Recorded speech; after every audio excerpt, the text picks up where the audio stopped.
Assalamualaikum warahmatullahi wabarakatuh. Innal hamdalillahi nahmaduhu wa nasta'inuhu wa nastaghfiruh wa na'udzubillahi min syururi anfusina wa min sayyiati a'malina. May yahdihillahu fala mudhillalah wa may yudlilhu fala hadiyalah. Asyhadu an la ilaha illallah wahdahu la syarikalah wa asyhadu anna Muhammadan abduhu wa rasuluh. Allahumma sholli ala sayyidina Muhammad wa ala ali sayyidina Muhammad kama shallaita ala sayyidina Ibrahim wa ala ali sayyidina Ibrahim wa barik ala sayyidina Muhammad wa ala ali sayyidina Muhammad kama barakta ala sayyidina Ibrahim wa ala ali sayyidina Ibrahim fil alamin innaka Hamidum Majid. Rabbi shrah li sadri wa yassir li amri wahlul 'uqdatam min lisani yafqahu qawli amma ba'du. Hadirin hadirat jamaah kaum muslimin wal muslimat yang dirahmati oleh Allah Subhanahu wa taala. Kali ini di video ini ya kita akan membahas hadis 455 yang mana hadis ini membahas tentang syarat dan rukun khutbah Jumat ya. Walaupun ini kita tidak spesifik ya membahas masalah syaratnya, tapi ya kita juga akan sedikit-sedikit tipis-tipis membahas tentang syarat-syarat eh, syarat-syarat khutbah Jumat ya. Karena ada beberapa ulama juga yang menganggap bahwa yang dimaksud dengan rukun ini nanti syarat-syaratnya. Nah, ya, tapi lebih detailnya kita akan membahas tentang rukun-rukun khutbah Jumat. Ya, di bab ini di hadis ini juga terdapat perbedaan antara Imam Abu Hanifah, Imam Syafi'i, Imam Malik, Imam Hambali di sini ya. Bagaimana pandangan-pandangan mereka terhadap syarat dan rukun khutbah Jumat ya.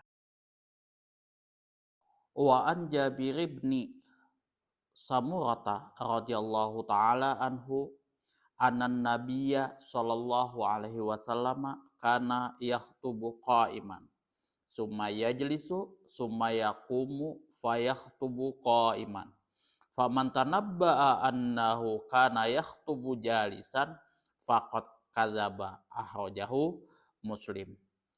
Wa an Jabir bin Samurata radhiyallahu taala anhu, dari Jabir bin Samurah, semoga Allah meridhoi atas beliau, annan nabiyya, sesungguhnya Nabi sallallahu alaihi wasallam kana yakhtubu uh, berkhutbah, yaitu pada saat itu sedang berkhutbah qaiman, sambil berdiri.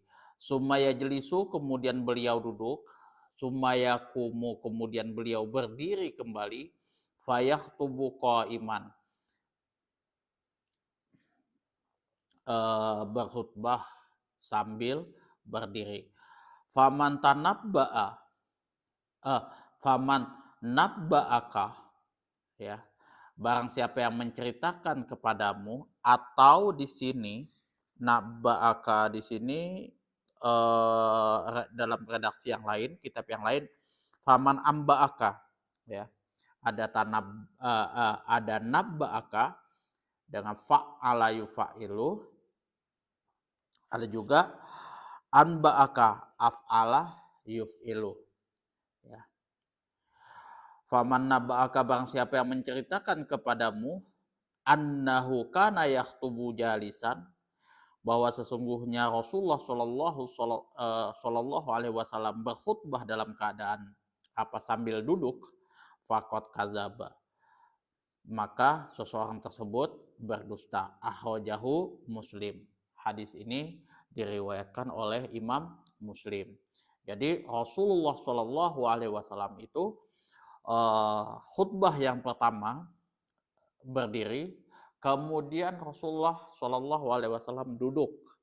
Nah, kemudian Rasulullah berdiri kembali ya, berdiri kemudian berkhutbah kembali ya sambil berdiri. Kemudian di sini disebutkan barang siapa yang menceritakan kepadamu bahwasanya Rasulullah Shallallahu alaihi wasallam berkhutbah sambil duduk, maka orang tersebut, orang yang mengatakan tersebut termasuk orang yang dusta. Jadi Rasulullah Shallallahu Alaihi Wasallam selama menjadi khotib, ya, membacakan khutbah Jumat itu selalu berdiri. Tidak pernah Rasulullah Shallallahu Alaihi Wasallam berkhutbah sambil duduk, ya, kecuali ada uzur. Ini sesuai hadis yang disampaikan di dalam kitab Bulughul Maram karangan Ibnu Hajar Al-Asqalani dari Jabir bin Samurah. Nah, tadi kita sudah bahas matan hadisnya. Kemudian di sini kita akan bahas makna keseluruhannya. Khotib berdiri dalam melakukan dua khutbah dan duduk di antara keduanya merupakan hal yang disyariatkan. Imam Abu Hanifah berpendapat bahwa berdiri dalam melakukan khutbah Jumat hukumnya sunnah. Sedangkan jumhur ulama mengatakan wajib berdiri dalam melakukan dua khutbah Jumat, ya. Mereka mengatakan demikian mendalilkan kebiasaan yang dilakukan oleh Nabi Shallallahu Alaihi Wasallam. Semua hal yang dibiasakan oleh Nabi Shallallahu Alaihi Wasallam pada umumnya berhukum wajib. Semua hal yang dibiasakan oleh beliau dan beliau meninggalkannya menunjukkan hal tersebut tidak wajib atau hukumnya adalah sunnah. Jadi kalau misalkan Rasulullah Shallallahu Alaihi Wasallam itu melaksanakannya rutin kayak gitu, dia tidak pernah tinggalkan hal tersebut, maka ulama sepakat bahwa hal tersebut menunjukkan hukumnya adalah wajib. Kayak contohnya sholat 5 waktu, Rasulullah rutin melakukannya bersama dengan para sahabatnya, itu menunjukkan bahwa hal tersebut wajib, fardu ain. Contoh lagi zakat, Rasulullah Shallallahu Alaihi Wasallam mengerjakannya rutin bersama dengan para sahabatnya, hukumnya adalah wajib. Itu beda kalau misalkan Rasulullah rutin mengerjakannya tapi tidak dengan para sahabat, itu ya, tidak dengan para sahabat, itu kemungkinannya sunnah, itu ya, sunnah, amalan-amalan tambahan aja. Kayak contoh sholat rawatib, Rasulullah mengerjakannya rutin, tapi tidak dengan para sahabat, tidak mengerjakannya secara berjamaah seperti itu. Itu menunjukkan hukumnya sunnah, atau Rasulullah kadang mengerjakan, kadang tidak. Nah, seperti itu. Itu juga sunnah. Nanti ada ukuran-ukuran ukuran-ukuran yang sudah yang sudah ditetapkan oleh para ulama. Ini hukumnya wajib, sunnah, mubah, dan lain sebagainya, ya. Rasulullah Shallallahu Alaihi Wasallam bersabda, "Shollu kama ro'aitumuni usolli." Sholatlah kalian sebagaimana kalian melihat aku sholat. Dan inilah yang menjadikan landasan para jumhur ulama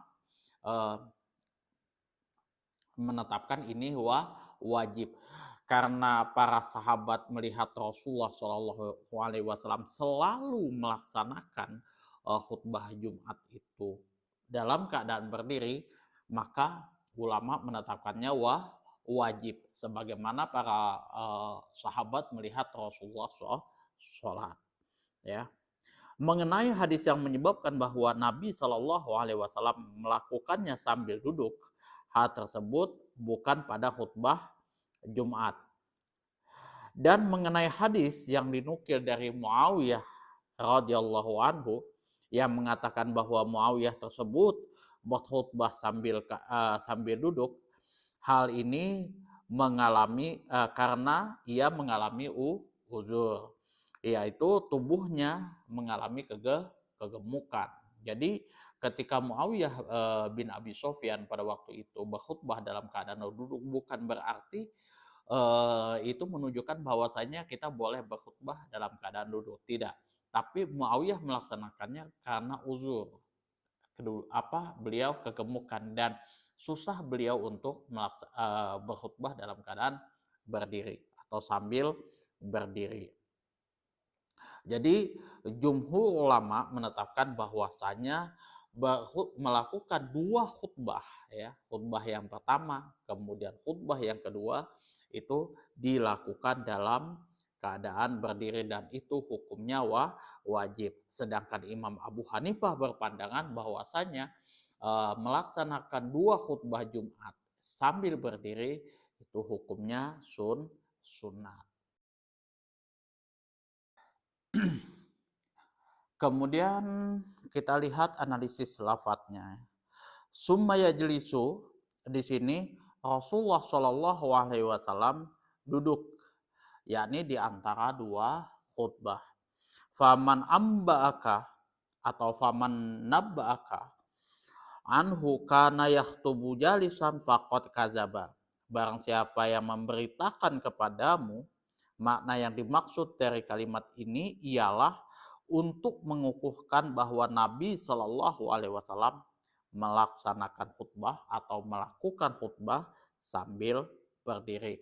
Faman nabba'aka atau faman amba'aka di sini makna yang ditujukan adalah untuk mengukuhkan bahwa Nabi Shallallahu Alaihi Wasallam melaksanakannya ini rutin itu uh, sambil berdiri. Tidak pernah Rasulullah Shallallahu Alaihi Wasallam melaksanakan 2 khutbah itu sambil duduk.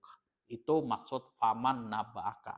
Ini untuk mengukuhkan ya apa yang sudah dilakukan oleh Rasulullah Shallallahu Alaihi Wasallam. Kemudian di sini fikih hadisnya. Nah, di sini kita akan bahas secara detail bagaimana perbedaan-perbedaan pandangan ulama di dalam melihat hadis ini ya. Yang pertama, fikih hadisnya adalah penjelasan bahwa sholat Jumat terdiri atas 2 khutbah. Para imam berselisih pendapat mengenai hukumnya ya. Jadi apakah itu ya di zaman Rasulullah itu ada 2 khutbah atau 1 khutbah? Di sini para imam berselisih pandangan. Jumhur ulama mengatakan bahwa 2 khutbah merupakan syarat sah bagi sholat Jumat ya. Jadi kita wajib melaksanakan khutbah itu sebanyak 2 kali ya. Itu syarat sah bagi sholat Jumat. Mereka mengatakan demikian dengan berdalilkan apa yang telah terbukti dari Nabi Shallallahu Alaihi Wasallam dalam hadis-hadis yang sahih bahwa Nabi Shallallahu Alaihi Wasallam selalu melakukan khutbah pada setiap sholat Jumat.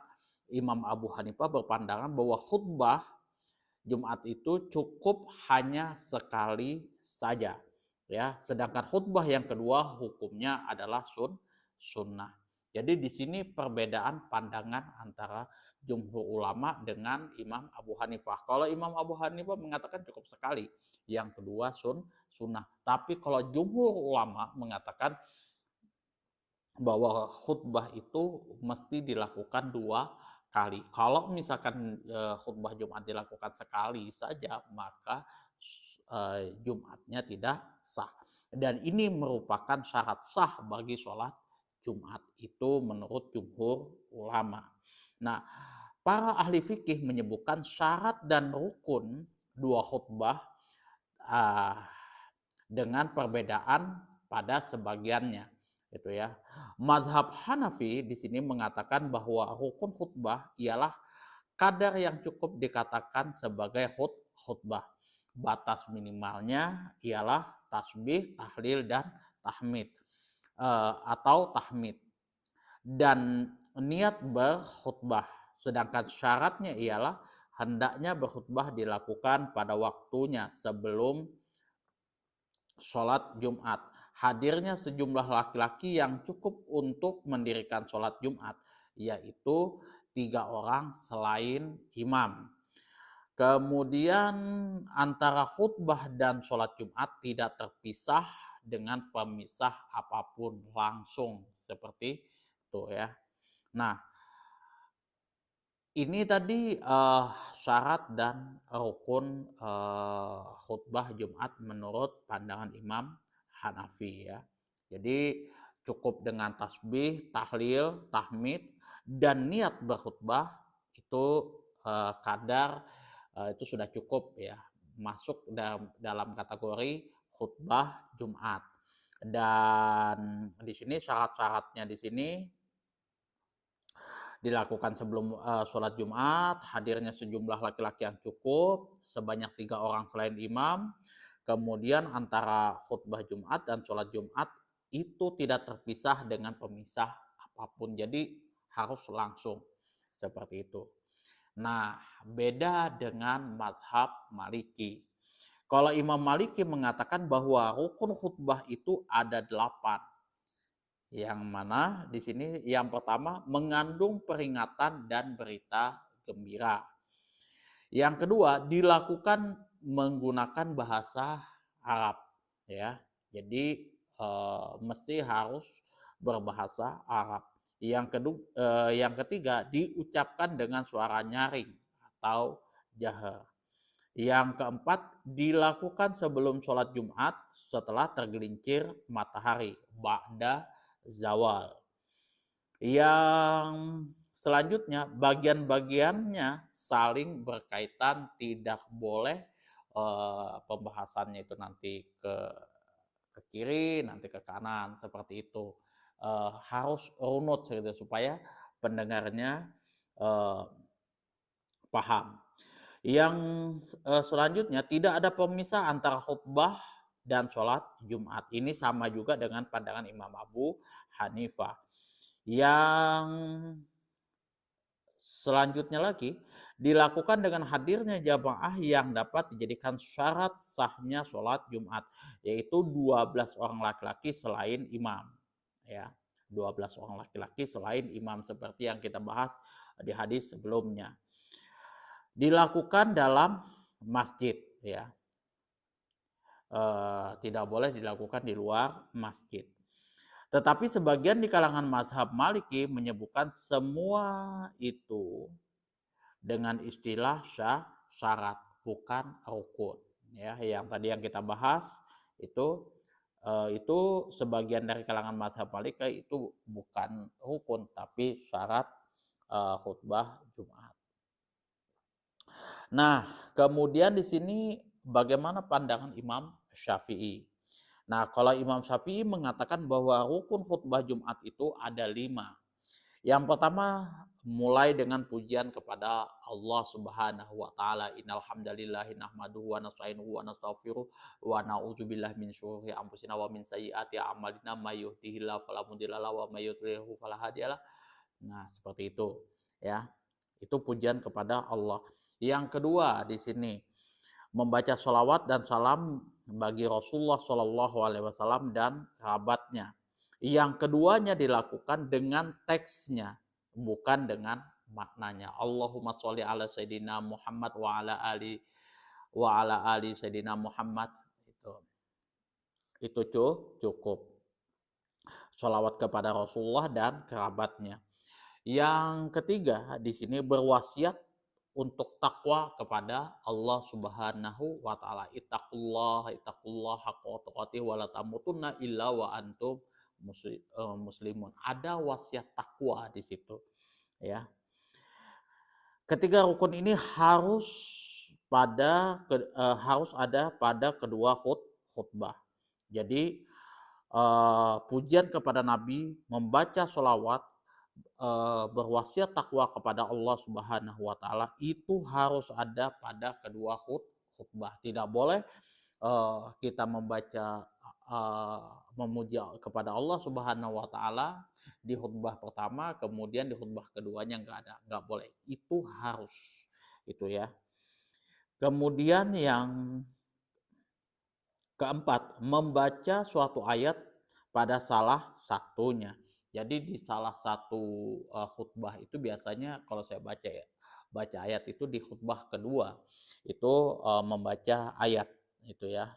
Ayat apapun yang kita bisa baca. Pada umumnya ayat yang mau kita bahas yang kita baca itu adalah ayat yang mau kita bahas pada khutbah Jumat tersebut ya. Yang kelima, berdoa untuk kaum mukminin. Itu ya. Berdoa apapun kayak gitu untuk keselamatan kaum mukminin. Itu rukun khutbah Jumat. Nah, kalau Imam Imam Abu Hanifah tidak mensyaratkan seperti itu ya. Tapi kalau Imam Syafi'i detail ya, membaca pujian kepada Allah, membaca sholawat kepada Rasulullah Shallallahu Alaihi Wasallam dan kerabatnya itu ya. Teksnya bukan maknanya, berwasiat kepada takwa kepada Allah Subhanahu wa taala gitu ya. Ittaqullah haqqa tuqatih wa la tamutunna illa wa antum muslimun, itu misalnya gitu ya. Kemudian membaca salah satu suatu ayat pada salah satunya, kemudian berdoa untuk kaum mukmin. Kemudian syarat-syarat menurut Imam Syafi'i adalah sebagaimana berikut. Yang pertama, yang A, khutbah dilakukan menggunakan bahasa Arab ya. Kalau misalkan kita menggunakan bahasa Indonesia, maka mustami, orang yang mendengarkan, harus paham itu. Tapi kalau misalkan kita menggunakan bahasa Arab, mau mustaminya paham atau tidak paham, itu tidak ada masalah. Tapi kalau misalkan kita menggunakan bahasa Indonesia, kalau mustaminya pendengarannya nggak paham, nah kita keseret, berdosa. Itu ada di dalam kitab yang saya lihat kalau nggak salah kitab Fathul Qori atau kitab apa lagi itu ya. Di atasnya kitab Fathul Qori itu ada pembahasannya itu lebih detail. Uh, B dikerjakan pada waktunya ya. Yang C di sini semua rukun dikerjakan beriringan tanpa ada pemisah. Begitu juga di antara dua khutbah dengan sholat Jumat. Itu ya. Rukun-rukunnya dikerjakan beriringan tanpa ada pemisah. Begitu pula kedua khutbah dengan sholat Jumat. Langsung seketika itu kita kerjakan. Yang D di sini yang melakukannya suci dari hadas dan najis. Kemudian yang E wajib menutup aurat. Walaupun Imam Abu Hanifah sama Imam Maliki di sini tidak menyebutkan, tapi ya kita tetap wajib menutup aurat. Kemudian berdiri bagi orang yang mampu. Kemudian duduk di antara dua khutbah dengan tumak ninah ya. Jadi kita duduk di antara dua khutbah itu dengan tumak ninah, nggak boleh begitu duduk langsung berdiri lagi.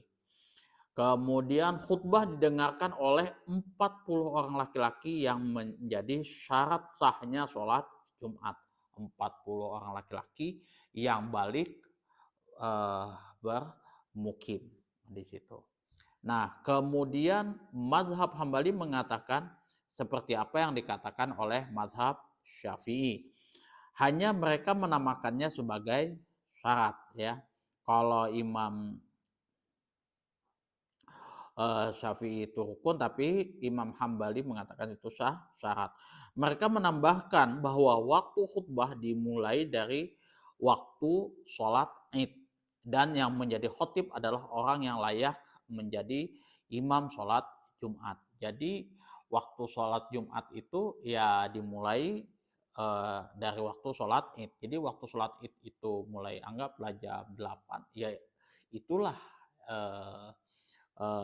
dimulainya waktu sholat Jumat. Itu pandangan Imam Hambali. Yang kedua, disyariatkan berdiri ketika melakukan khutbah. Tetapi mengenai hukumnya masih diperselisihkan. Menurut jumhur ulama, berdiri ketika melakukan khutbah hukumnya adalah wajib. Mereka melandasi pendapatnya berdasarkan dalil ini tadi ya. Sedangkan kalau misalkan kalau kita lihat di mazhab Imam Abu Hanifah dan murid-muridnya serta suatu riwayat dari Imam Ahmad mengatakan berdiri ketika melakukan khutbah hukumnya adalah sunat. Hal ini terbukti melalui perbuatan Rasulullah Shallallahu Alaihi Wasallam dan para khalifah sesudahnya yang hanya berlandaskan pada perbuatannya saja, sehingga masih cukup untuk menunjukkan bahwa hal tersebut diwajibkan. Ya. Jadi kalau Imam Abu Hanifah nggak wajib kita berdiri, gitu ya. Itu ya berdasarkan perbuatannya saja kayak gitu ya. Masih belum cukup untuk menunjukkan bahwa hal tersebut diwajibkan. Itu pandangan Imam Abu Hanifah ya. Itu. Walaupun ya kalau kata mereka kata ulama yang lain Rasulullah Shallallahu Alaihi Wasallam mengerjakan itu berdiri serta para khalifah setelahnya itu nggak cukup itu, hanya ya mungkin supaya bagus aja kayak gitu kan, supaya disiplin terlihat disiplin kayak gitu kan, kita berdiri, tapi itu belum cukup bagi Imam Abu Hanifah mengatakan bahwa itu wajib kayak gitu ya. Itu pandangan Imam Abu Hanifah ya. Jadi kalau misalkan teman-teman lihat ada khotib duduk kayak gitu, jangan sampai teman-teman sesatkan. Bisa jadi itu dia mengikuti pandangannya Imam Abu Hanifah. Tuh ya. Yang ketiga, disyariatkan duduk di antara dua khutbah. Nah, menurut jumhur ulama hal ini sunnah, sedangkan Imam Syafi'i mengatakan wajib. Ya. Kalau jumhur ulama sunnah aja kita duduk mau tidak nggak ada masalah.